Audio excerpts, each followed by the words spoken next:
Leemos entonces en Isaías 6, del 1 al 4. En el año que murió el rey Usías, vi yo al Señor sentado sobre un trono alto y sublime, y sus faldas llenaban el templo. Por encima de él había serafines, cada uno tenía 6 alas, con 2 cubrían sus rostros, con 2 cubrían sus pies, y con 2 volaban.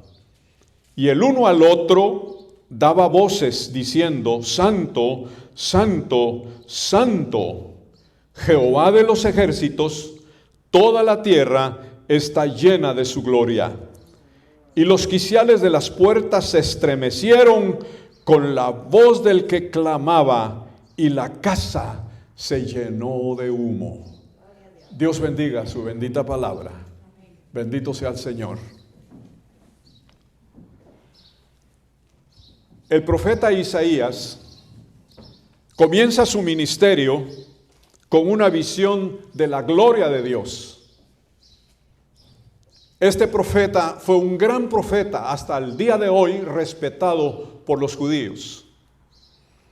Porque Isaías recibió revelaciones importantísimas acerca de Jesucristo, de su nacimiento, de su vida y de su muerte, de todo lo maravilloso que Jesús venía a hacer.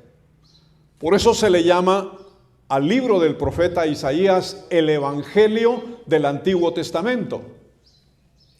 Pero cuando comienza su ministerio, Isaías, dice la Escritura que tuvo una gran visión, una sin igual, hermosa y singular visión. Y claramente dice ahí: yo vi al Señor sentado en su trono. Isaías estaba en medio del grupo de profetas, en el templo de Jehová, con las ventanas abiertas. Y dice la Escritura que Isaías tuvo esa gran revelación de la misma gloria y presencia de Jehová. Y él vio al Señor, dice, sentado en su trono. Pero no solamente vio esto tan maravilloso, sino que también el profeta Isaías vio que detrás de ese trono había un gran grupo de seres que Dios creó, como son los serafines. Y los serafines, dice la Escritura, que estaban detrás del trono de Jehová y lo cubrían. Y quiero decirles, queridos hermanos y amigos, que serafín viene del verbo sarap, que quiere decir arder o quemar. Esa es la definición de lo que es un serafín: arder o quemar. Estos serafines estaban detrás del trono de Dios para asistir a Dios.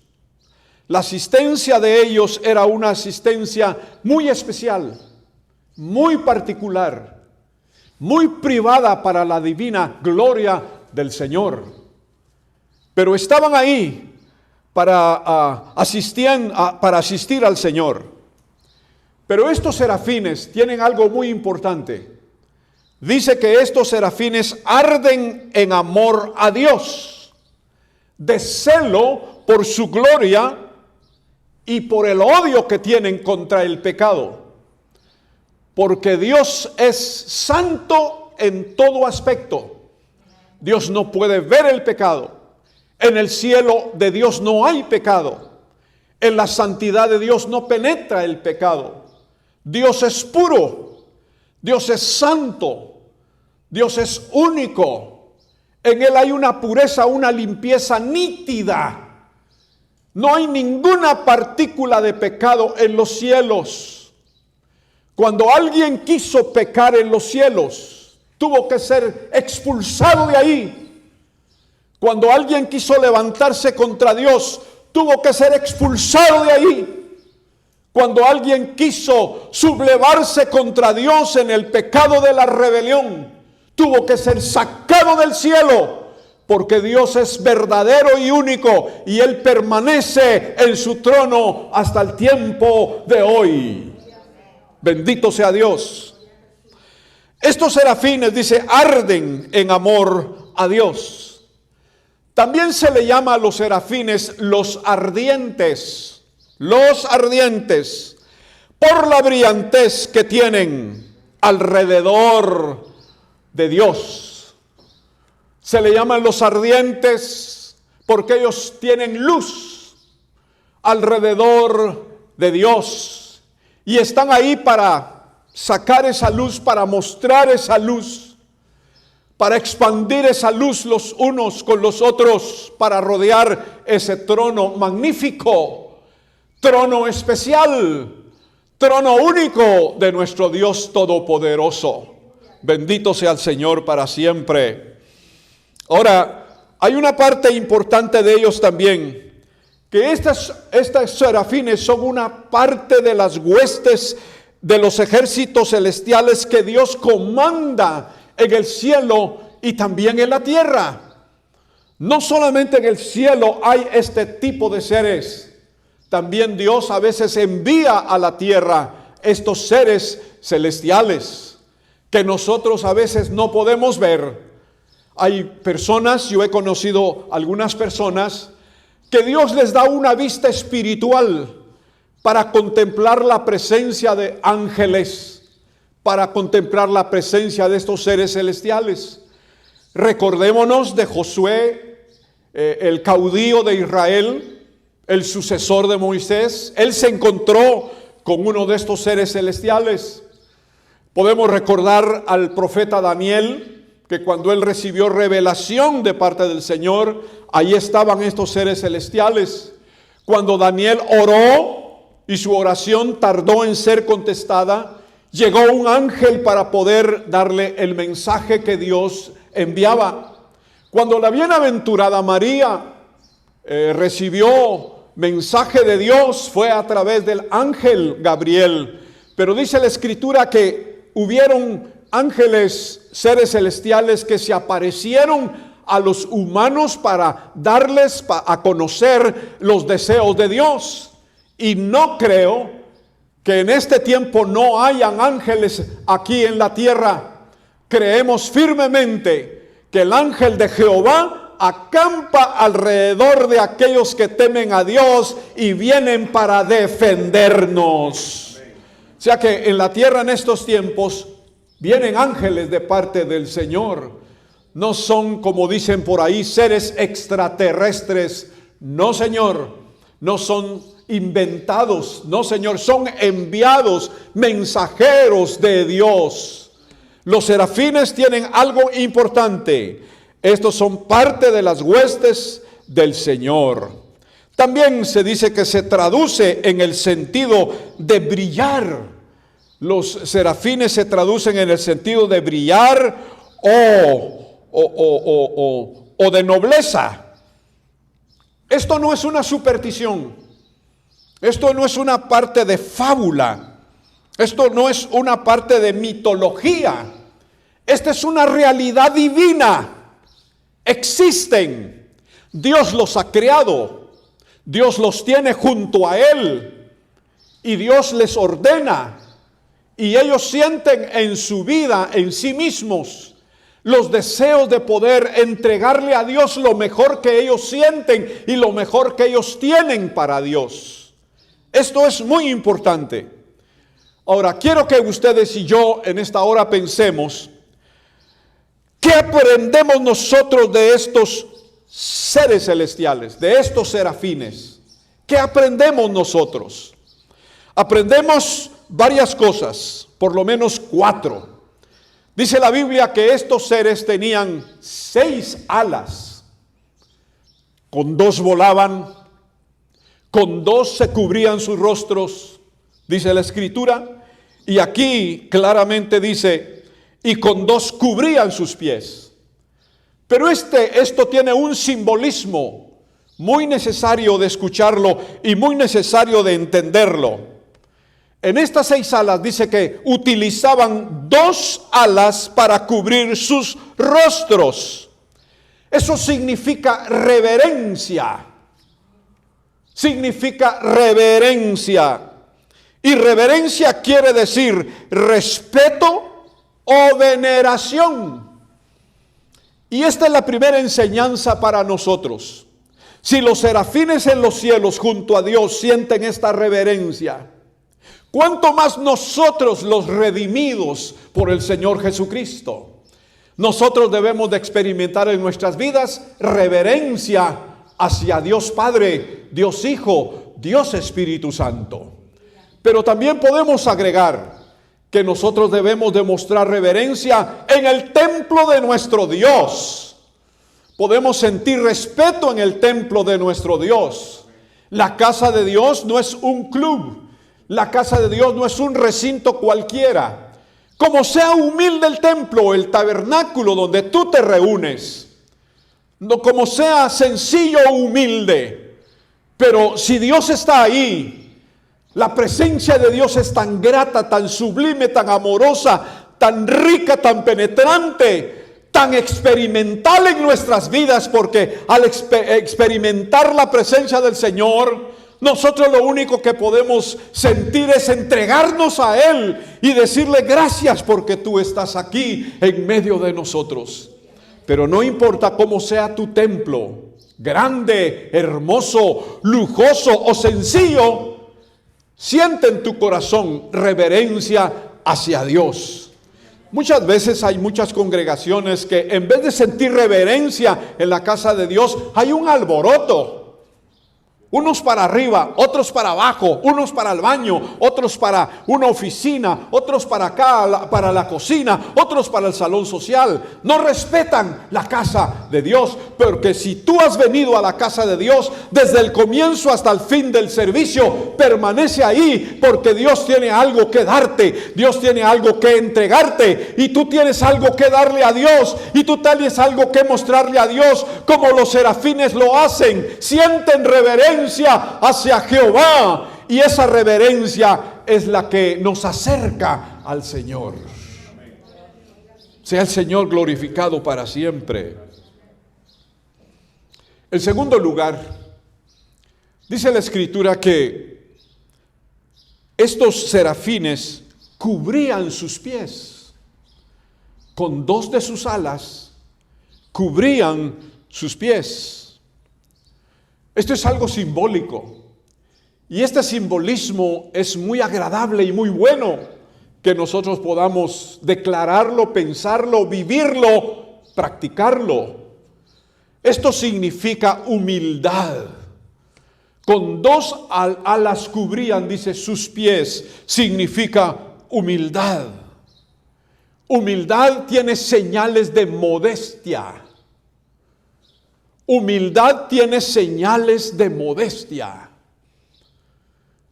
La aplicación para nosotros es necesaria. Dice la Escritura, en primer lugar, que Jesucristo dijo en Mateo 11:29, aprended de mí, que soy manso y humilde de corazón, y así hallaréis descanso para vuestras almas. A Dios no le gusta la altanería, queridos hermanos. A Dios no le gusta el orgullo. A Dios no le gustan nuestras vanidades personales. Dios lo que quiere es nuestro corazón humilde. Dios lo que anhela es nuestro corazón entregado a Él. Dios lo que desea es que aún nuestro cuerpo sea un templo limpio para agradarle a Él. A Dios no le gusta ese orgullo vano que no tiene razón de ser. Pero hay tantas personas que se sienten orgullosas de su dinero, orgullosas de su posición, orgullosas de todos los bienes materiales que nosotros podemos verles, orgullosas de sus vestidos, orgullosas de muchas cosas que son traídas del mundo y son traídas de las maquiladoras de las manos de los hombres. Dios no se mueve exactamente por eso. Dios tiene mejores cosas que las que tiene este mundo. Los tesoros de Dios son magníficos e incalculables. Muchos no tienen los tesoros de Dios, pero muchos que tienen los tesoros de Dios son humildes. Porque el corazón de Jesucristo era humilde aquí en la tierra y sigue siendo humilde allá en los cielos. Por eso agradó al Padre. Porque siendo Dios se hizo hombre. Siendo Dios, Jesucristo se hizo siervo y habitó entre nosotros. Sea el nombre del Señor glorificado. Yo he conocido personajes en esta tierra que han tenido un alto rango en su trabajo,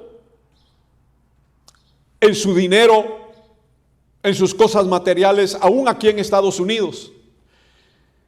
Y es muy digno de presentar estos ejemplos porque la verdad es que son admirables estos ejemplos.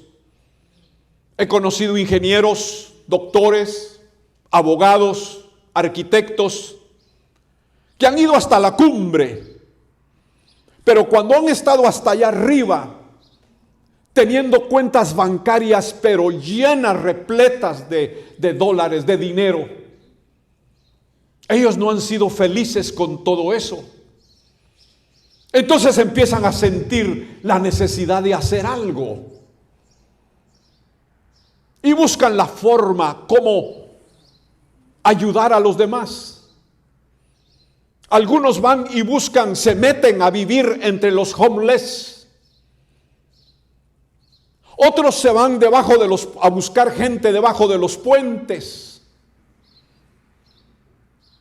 Otros se van a los túneles que hay en los centros de la ciudad, atestados de ratones y atestados de gente pobre, gente viciosa, gente harapienta que está durmiendo en las orillas de los túneles. Hombres y mujeres que se van a las selvas donde habitan los aborígenes que no han conocido ciudades grandes, no han conocido la civilización, y exponiendo sus vidas, no entendiendo el dialecto de estas gentes, dejan sus ciudades grandes, dejan sus escritorios, dejan sus despachos, dejan sus hospitales, dejan sus lujos, agarran sus mochilas con un poco de ropa y van a buscar a esta gente entre la selva para llevarles el mensaje de la palabra de Dios y van a comer con ellos. Y ahí sienten la felicidad más grande. En los túneles, en las selvas, entre la gente harapienta, entre los aborígenes que no saben hablar el idioma español. Ahí sienten la felicidad de ir a compartir algo que esta gente no tiene. Les llevan pan, les llevan alguna ropa y principalmente les llevan la instrucción de la palabra de Dios. Tribus enteras se han entregado al Señor Jesucristo por intervención de algunos que han dejado los lujos para ir y meterse entre la gente humilde y pobre. Y ahí sienten la felicidad más grande, porque Dios los está usando por una causa muy noble, muy especial. Ahí llegan, se convierten en orgullosos a humildes y se van a meter entre la gente que no sabe, que no tiene, que carece de muchas cosas. Y ahí sienten el gozo del Señor, porque el Señor Jesucristo dijo: por cuanto lo hiciste a uno de estos pequeñitos, a mí lo hiciste. Sea el nombre del Señor glorificado. Jesús hizo lo mismo. Jesús, siendo Dios, se convirtió en hombre. Siendo Dios, se convirtió en siervo y nos buscó a nosotros. Nosotros que vivíamos en nuestros delitos y pecados. Nosotros que estábamos destinados a la muerte eterna. Nosotros que estábamos totalmente fuera de las bendiciones y de todas las cosas hermosas que Dios había prometido en el tiempo antiguo. Nosotros estábamos fuera, no teníamos oportunidad ni teníamos herencia. Pero Jesucristo vino entre todos nosotros los gentiles a mostrarnos su palabra, a decirnos que Él iba a morir en la cruz del Calvario para abrirnos la puerta de la oportunidad para que nosotros fuésemos salvos y adquirir la herencia eterna por su gran misericordia. Eso es humildad. Jesucristo dijo: aprended de mí, que soy manso y humilde de corazón. Los serafines cubrían sus rostros como significado de humildad.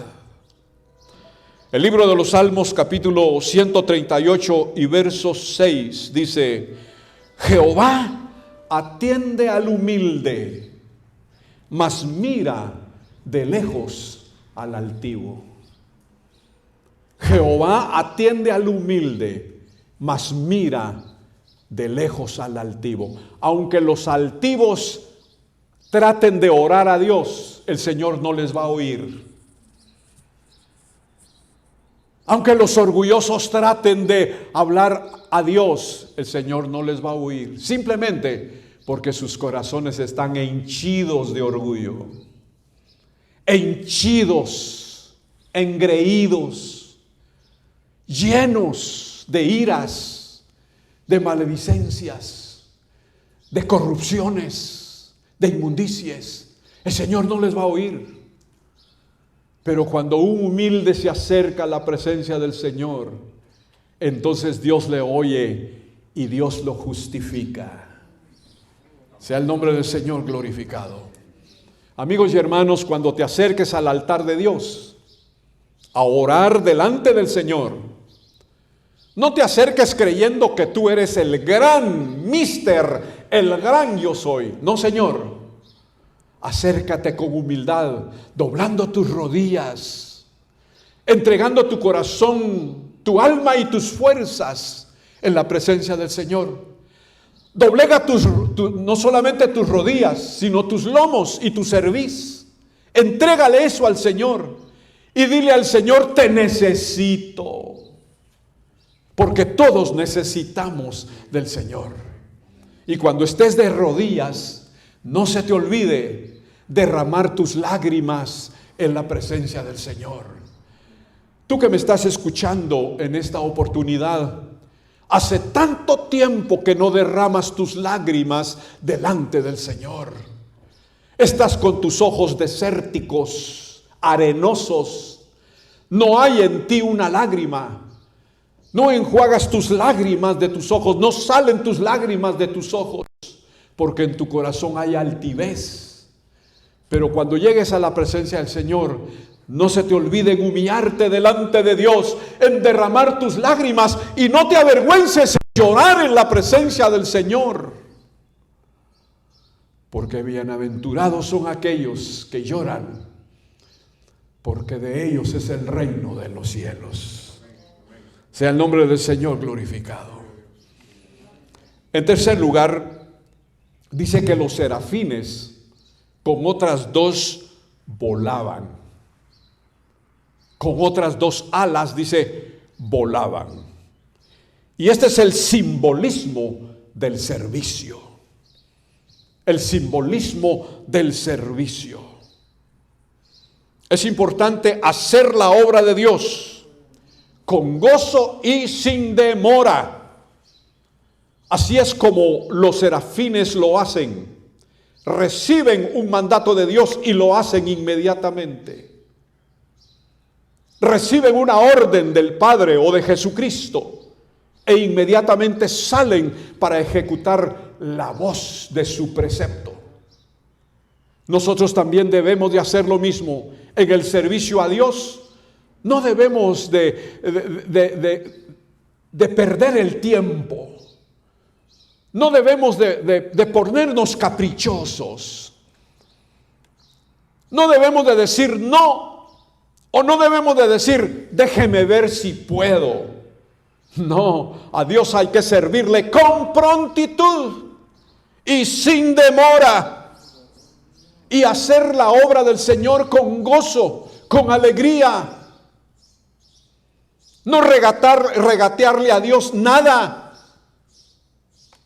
porque Dios ha sido generoso con nosotros.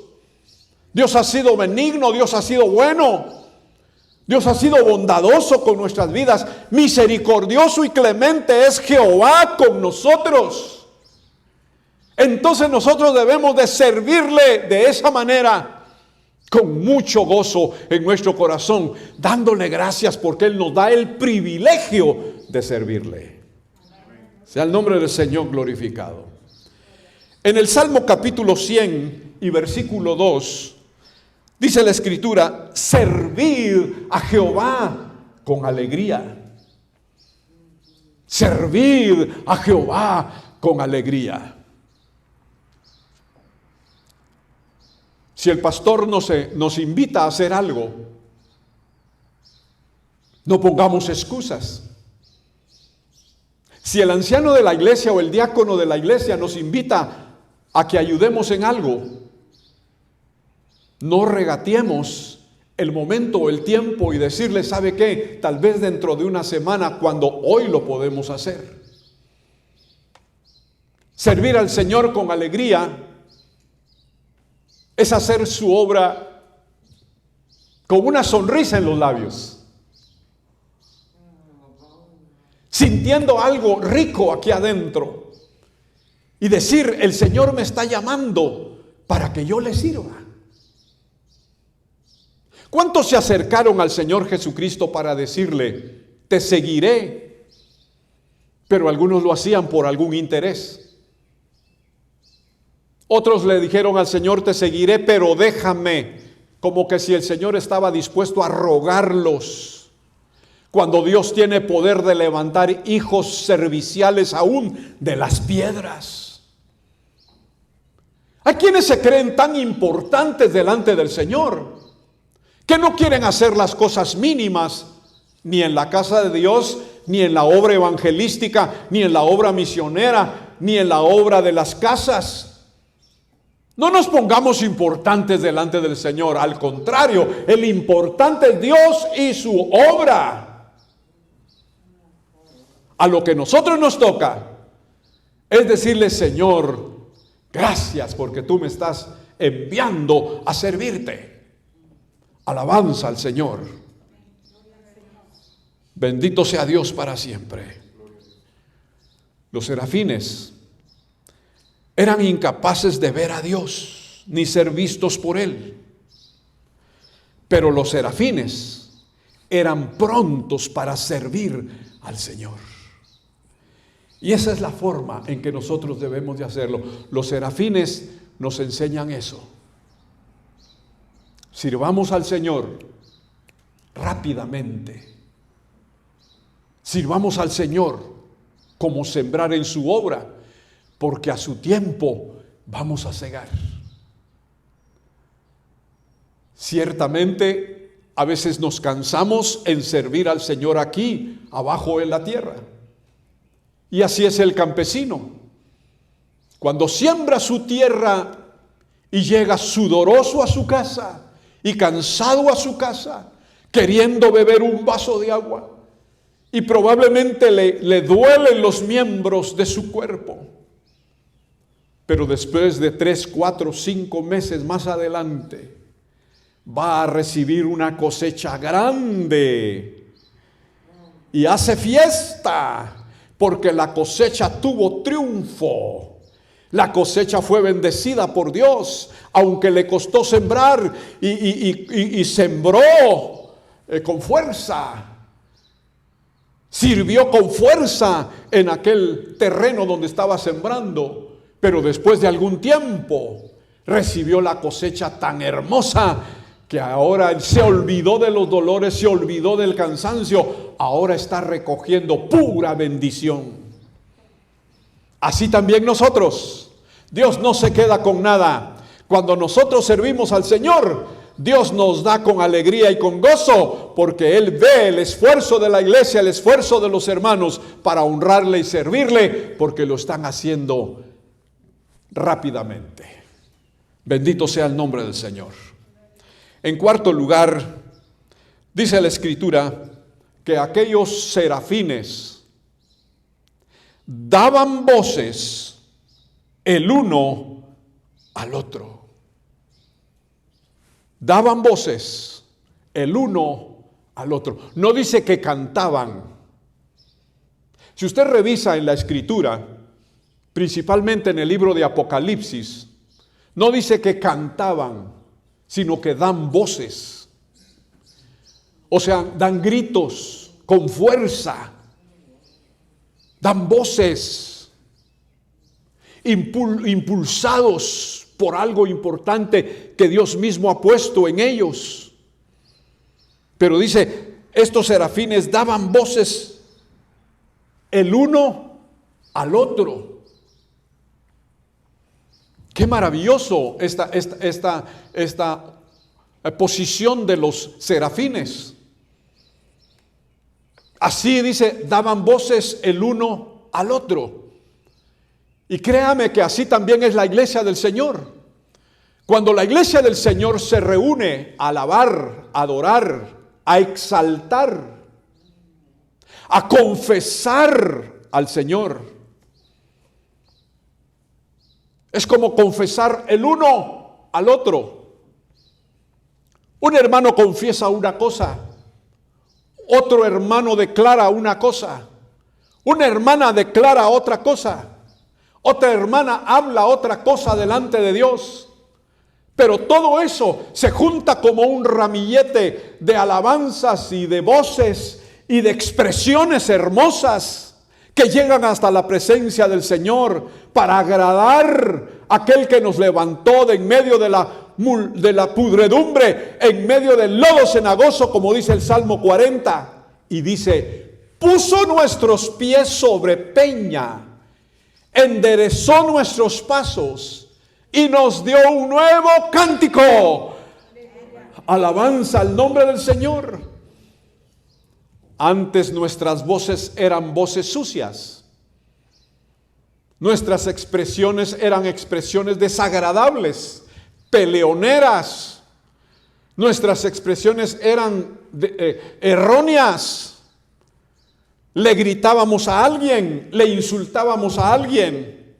Pero en nuestro cambio, por la gracia y la misericordia de Jesús, ahora no, ya no, porque ahora tenemos voces como aquellos serafines, que cuando venimos al templo utilizamos esas voces impulsadas por el Espíritu Santo para que nosotros seamos agradables a Dios, formando un coro de voces y que nuestras voces lleguen hasta el mismo trono del Señor Dios Todopoderoso.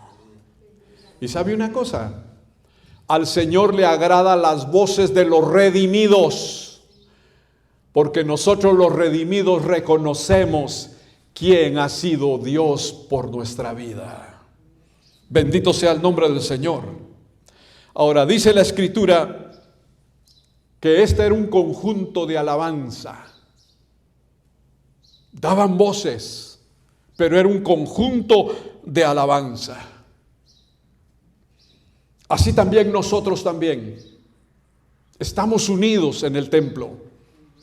Estamos unidos donde se haga culto, donde se haga servicio.